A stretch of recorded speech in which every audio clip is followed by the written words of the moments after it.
Castells, castles in Catalan, or in English, human towers. This is a fascinating tradition first originating in Valls, a city in the province of Tarragona, Catalonia. Although this tradition was first documented in 1712, it was based on an even older tradition called Muixeranga. This included the building of human towers, but differs from the more modern castells due to its religious background and inclusion of dance. Castells, over time, became mainly focused on the acrobatic technique and the challenge of building their towers as high as possible. This tradition has been deemed so important that UNESCO declared them to be amongst the masterpieces of the oral and tangible heritage of humanity. What are the rules? The rules seem to be fairly simple. The castell is considered a success when assembly and disassembly can be done in complete succession. To fully form a castell, the Enxaneta, who is a child that is going to be the very top of the tower, they must raise one arm and open that hand.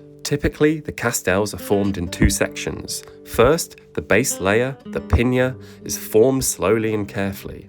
Once the base is solid and everyone is ready, the main spectacle begins. Musicians are given the cue to play, the traditional toc de castell, and then begins the rapid formation of the rest of the tower. It is done as fast as possible to reduce strain on the base levels. Techniques. Aside from the amount of people high a tower is, it's also significant the amount of people on each layer. Towers are labelled by the amount of levels and by the amount of people per level. For example, pillar de 6 refers to a 6-level tower with one person per level. Then you can get more complicated ones, such as tres de du am folre I manels, which refers to a 3-person per level tower of 10 levels, with the second level being an additional base level known as a folre, and a manel on the third level, which also describes a base layer that's built on top of the folre. There's actually quite a lot of specific terminology used for the castells and their formation. There are many variations, including various levels of completion, towers without a base, castells nets, or when higher levels are actually lifted onto the lower levels. This is one of the hardest ways of creating a castell and is known as aixecat per sota. The biggest event for castells is held every 2 years in Tarragona, Catalonia. From what I can see, the world record seems to officially stand at a 9-level high tower.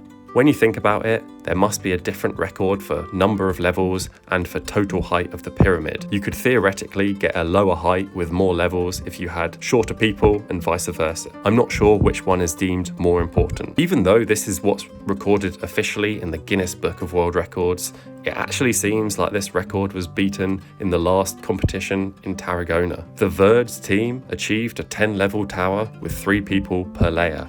Again, I imagine there are different records for towers with different numbers of people per layer, so it does get kind of complicated to figure out an overall world record.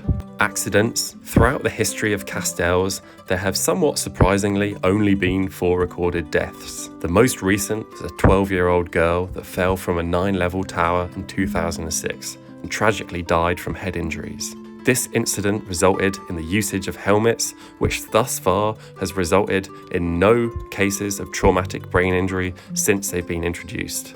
Thank you for watching this video. This is part of a series where we're going to be looking at traditions from all around the world. In some contexts, could be considered part of the circus. If you enjoyed this, please leave me a like, comment, subscribe to keep up to date for the next episode and for more videos like this. Have a lovely day and see you next time.